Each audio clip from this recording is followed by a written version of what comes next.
Alhamdulillah wassalatu wassalamu ala Rasulillah wa ala alihi wa sahbihi wa mawala amma ba'd. Saudara-saudariku kaum muslimin yang dimuliakan Allah Subhanahu wa taala.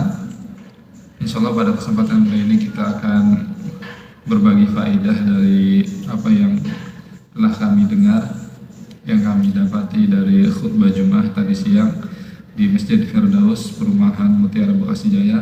Masya Allah, khutbahnya sangat bagus sekali ya. Khotib menyampaikan khutbah tentang sholat.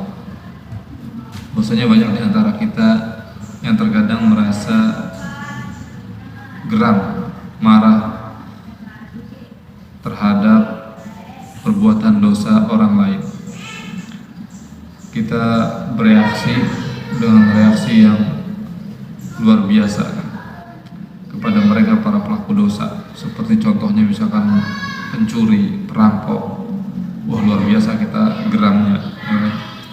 Apalagi kemudian kepada mereka pelaku dosa dosa zina ya, melakukan perzinahan, tidak hanya geram kita juga merasa jijik ya.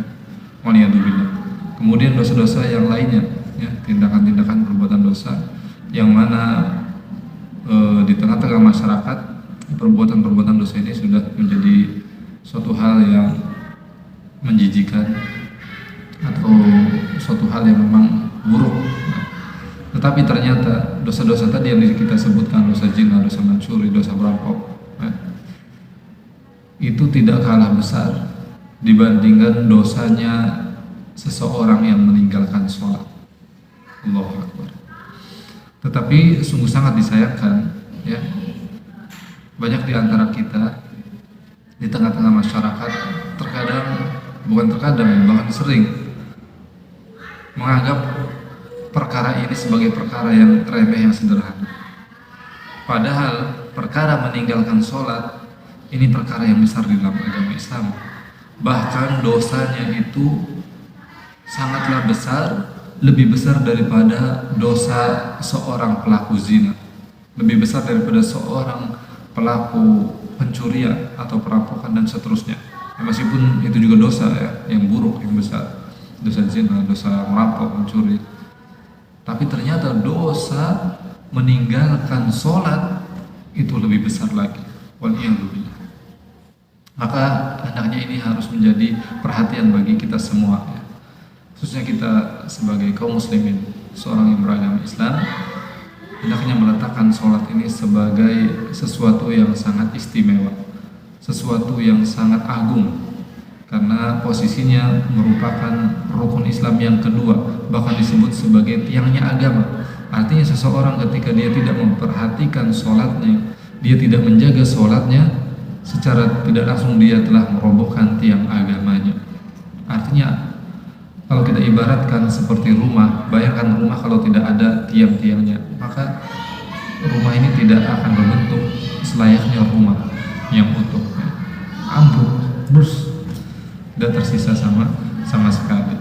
Maka demikian ya, orang yang mengaku sebagai orang yang beragama Islam, mengaku sebagai seorang muslim, tapi dia meninggalkan sholat, sejatinya dia telah merobohkan, menghancurkan agamanya sendiri. Waliyadzubillah. Oleh karenanya Nabi kita Muhammad SAW beliau bersabda, al-ahdu bainana wa bainahum as-shalah wa man tarakaha faqad kafar. Perjanjian atau pembeda di antara kami yaitu kaum muslimin dengan mereka kaum non muslim, orang-orang kafir, itu adalah sholat. Maka barang siapa yang meninggalkan sholat, sungguh dia telah kafir. Allahu Akbar. Ini sabda Nabi SAW. Meskipun para ulama kemudian ada yang berbeda di dalam menjelaskan hadis ini ya, tetapi sama-sama intinya itu adalah bahwasanya orang yang meninggalkan sholat, dia berada pada jurang yang sangat berbahaya, yang bisa membinasakan dia di dunia dan di akhirat. Adapun kelompok ulama yang pertama, mereka secara mutlak mengkafirkan bahwa orang yang meninggalkan sholat bagaimanapun keadaannya dia kafir. Adapun kelompok ulama yang kedua, meninggalkan sholat tidak dikatakan kafir selagi dia masih meyakini kewajiban sholat itu. Misalkan dia meninggalkan sholat karena malas, dan lain sebagainya, mungkin karena pekerjaan atau dan lain sebagainya, dia disibukkan dengan hal-hal sehingga dia meninggalkan sholat, tapi dia masih meyakini sholat itu wajib, maka orang yang seperti ini masih dianggap sebagai muslim. Tetapi ulama yang kedua ini pun memberikan peringatan bahwasanya orang yang meninggalkan sholat ini seorang muslim, meskipun dia masih dianggap sebagai muslim, tetapi dia layak untuk dihukum. Apa hukumannya? Hukum pancung hukuman, sebagai hukuman atas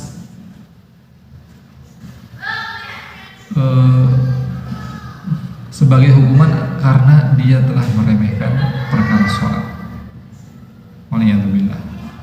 Jadi bagaimanapun sholat ini sesuatu yang sangat penting untuk kita jaga sebagai seorang muslim, sebagai seorang yang beragama Islam, maka sholat ini harus menjadi perhatian yang paling penting dalam hidup kita. Allah Subhanahu wa taala berfirman di dalam Al-Quran, hafizu ala sholawati was sholatil wusta wa qumu lillahi qanitin. Jagalah, peliharalah oleh kalian sholat-sholat itu, dan juga sholat al-wusta, yaitu sholat asar, dan berdirilah kalian kepada Allah Subhanahu wa taala dengan penuh ketundukan, kekhusyuan. Allahu Akbar. Bahkan Allah Subhanahu wa taala tidak hanya memerintahkan kita semata sebagai seorang hambanya untuk mengerjakan sholat, tidak memerintahkan kepada kita sendiri secara sendirian kita diperintahkan oleh Allah untuk mengerjakan sholat, tidak. Tetapi juga Allah memerintahkan kita, selain Allah perintahkan kepada kita untuk mengerjakan sholat, Allah Subhanahu wa taala juga perintahkan kita supaya kita mengajak keluarga kita untuk sholat. Kata Allah Subhanahu wa taala dalam Al-Quran, wa'mur ahlaka bis-sholah wastabir 'alaiha.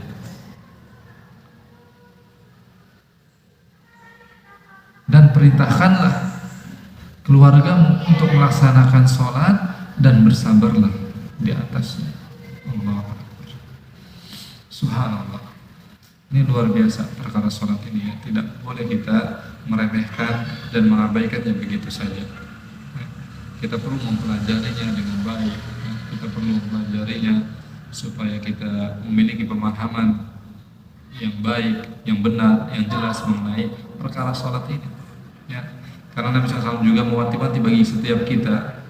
Ini menunjukkan sholat ini bukan sesuatu hal yang remeh. Ya. Karena kata Nabi SAW, ada seorang dia sholat selama 60 tahun tetapi sholatnya tidak diterima oleh Allah Subhanahu wa taala. Kenapa? Kata Nabi SAW, yutimur ruku wa la yutimu as-sujud wa yutimu sujud wa la yutimu ar-ruku.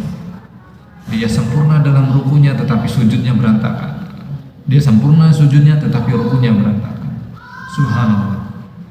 Jadi gerakan-gerakan di dalam sholat, ketika kita tidak sempurna di dalam mengerjakannya, ya, kita tidak memperhatikan rukun-rukun di dalam sholat, tidak memperhatikan syarat-syarat sah sholat, tidak memperhatikan kewajiban-kewajiban apa yang perlu kita penuhi, ya, sehingga sholat kita ini menjadi sholat yang sempurna. Kalau kita tidak memperhatikan hal ini, maka sholat kita bisa tidak diterima oleh Allah Subhanahu wa taala, sebagaimana yang tadi disampaikan oleh Nabi kita Muhammad sallallahu alaihi wasallam, bahwasanya ada orang dia sholat selama 60 tahun, Allah berbayangkan, tetapi tidak diterima oleh Allah Subhanahu wa taala. Maka ini menunjukkan bahwasanya hendaknya setiap kita sebagai seorang muslim itu betul-betul mengkaji, mempelajari dengan baik perkara sholat ini. Dan di sana banyak, masya Allah, kitab-kitab dari para ulama yang membahas tentang sholat ini. Ada kitab fikih, fikih ibadah dan seterusnya. Di sana dijelaskan bagaimana dari bab tohar, bersuci, kemudian bab sholat dan seterusnya. Maka kita tidak boleh mengabaikan perkara sholat ini.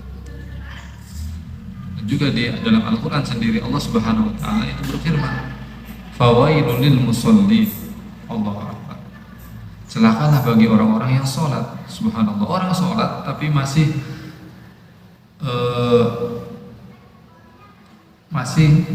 berada di lingkaran bahaya.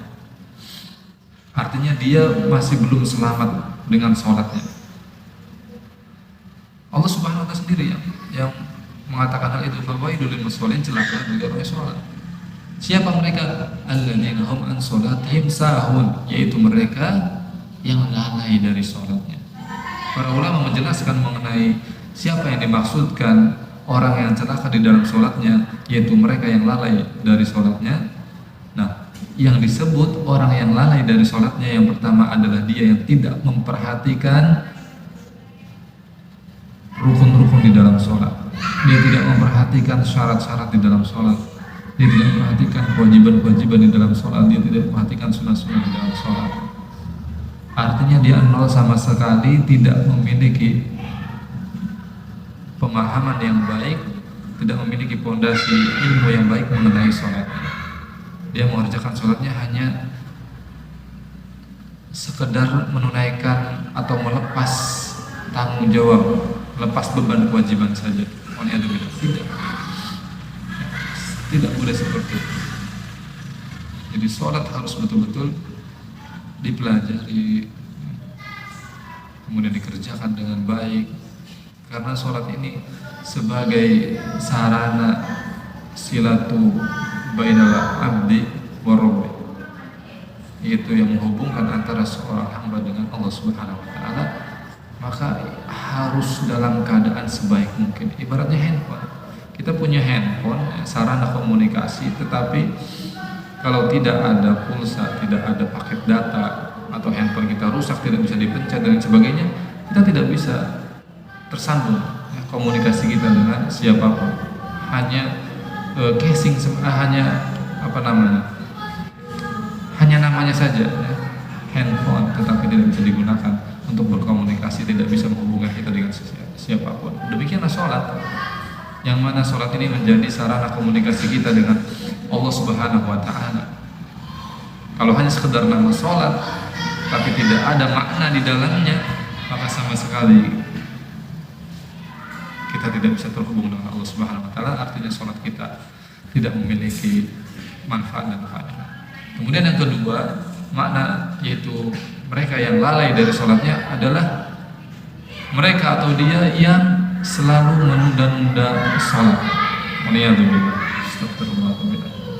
Yaitu mereka yang senang sekali mengakhirkan waktu sholat. Allahu Akbar, Allahu Akbar, Allahu Akbar, Allahu Akbar. Terdengar suara azan tapi dia masih santai-santai, dia sibuk dengan kesibukannya dan seterusnya, sampai waktu sholat itu mau habis, mau berjumpa dengan waktu sholat berikutnya, baru dia mengerjakan. Jadi dia melaksanakan sholat tidak tepat waktu, tetapi di akhir-akhir waktu. Terus seperti itu, maka orang yang seperti ini, fawailul lil musallin, celakalah orang yang sholatnya seperti ini. Karena padahal di sana Nabi SAW sudah menyampaikan kepada kita, khususnya di antara amalan yang sangat dicintai oleh Allah Subhanahu wa Ta'ala adalah as-sholatu ala waktiha, yaitu sholat tepat pada waktunya. Maka ini harus kita jaga. Kemudian hadirin kaum muslimin yang dimuliakan Allah Subhanahu wa Ta'ala, di sana juga khatib menyampaikan, masya Allah, bahwasanya kelak nanti di akhirat ada orang-orang yang dihukum oleh Allah Subhanahu wa Ta'ala masuk ke dalam neraka yang khusus. Nama nerakanya adalah neraka Sakor. Allahu Akbar. Kemudian Allah Subhanahu wa Ta'ala mengabadikan hal ini di dalam Al-Quran, menggambarkan ahli surga bisa berkomunikasi dengan ahli neraka atas izin Allah Subhanahu wa Ta'ala. Para ahli surga diizinkan oleh Allah Subhanahu wa Ta'ala berkomunikasi dengan ahli neraka. Bagaimana gambarannya, walau a'lam, tapi kita wajib mengimani hal-hal ini. Allah Subhanahu wa Ta'ala berfirman di dalam Al-Quran, ma salakakum fi saqar, bertanya kepada para ahli neraka, para penduduk surga, mereka bertanya kepada penduduk ahli neraka, ma salakakum fi saqar, apa yang menyebabkan kalian masuk ke dalam neraka Saqar? Qalu lam naku minal musallin. La ilaha illallah. Mereka menjawab, para ahli neraka ini, qalu lam naku minal musallin. Kami dahulu bukanlah orang-orang yang mengerjakan sholat. Mereka dahulu adalah orang-orang yang senang meninggalkan sholat, tidak pernah mengerjakan sholat. Mereka masuk ke dalam neraka yang khusus disebut sebagai neraka saqar. Inilah kaum muslimin, saudara-saudaraku yang dirahmati dimuliakan Allah Subhanahu wa taala. Mudah-mudahan Allah Subhanahu wa taala selalu memberikan taufiknya kepada kita semua sehingga ya, kita dibimbing oleh Allah Subhanahu wa taala untuk menjalankan ya, syariat agama Islam ini dengan baik, terutama hal-hal yang memang sudah diwajibkan oleh Allah Subhanahu wa taala atas kita, maka kita jaga dengan baik, kita jaga dengan betul. Apa yang Allah wajibkan, maka kita jaga dengan sebaik-baiknya, kita pelihara, kita pegang dengan sekuat tenaga, kita berpegang teguh di atasnya. Ya. Kemudian kita tambah dengan yang sunnah-sunnah, karena ini merupakan jalan untuk bisa mencapai cinta Allah Subhanahu wa taala, sebagaimana Allah Subhanahu wa taala dalam hadis qudsi, tidaklah seorang hamba itu mendekatkan dirinya kepadaku dengan sesuatu yang paling aku cintai selain daripada ketika dia mendekatkan dirinya kepadaku dengan amalan-amalan yang wajib. Wala yazalu yataqarrabu ilayya bin nawafil hatta uhibbah. Tidak hanya dengan yang wajib, tetapi dia juga menambah dengan yang sunnah-sunnah. Sampai kemudian apa? Kata Allah Subhanahu wa taala, hatta uhibbah, sehingga aku betul-betul mencintai. Allahu akbar. Maka demikianlah, mudah-mudahan Allah Subhanahu wa taala bimbing kita untuk selalu istiqomah di atas agamanya, menjalankan perkara-perkara, amalan-amalan, ibadah-ibadah yang diwajibkan oleh Allah Subhanahu wa taala. Kemudian juga kita diberikan taufik oleh Allah Subhanahu wa taala untuk bisa mengamalkan amalan-amalan sunnah. Kemudian juga kita bisa mendakwahkan agama Allah Subhanahu wa taala ini kepada orang lain, karena sebagai tugas sesama muslim penting untuk saling mengingatkan, saling menasihati. Wal 'asr innal insana lafi khusr, demi waktu sesungguhnya seluruh manusia itu berada dalam kerugian, illal ladzina amanu, kecuali orang-orang yang beriman, wa amilus sholihat, dan mengerjakan amal-amal soleh, wa tawassaw bil haqqi wa tawassaw bis sabr, dan saling berwasiat, saling memberi nasihat dengan kebenaran, dan saling memberi nasihat berwasiat dengan kesabaran. Barakallahu fikum jami'an, subhanallahi wa bihamdihi, asyhadu an la ilaha illa anta, astaghfiruka wa atubu ilaik.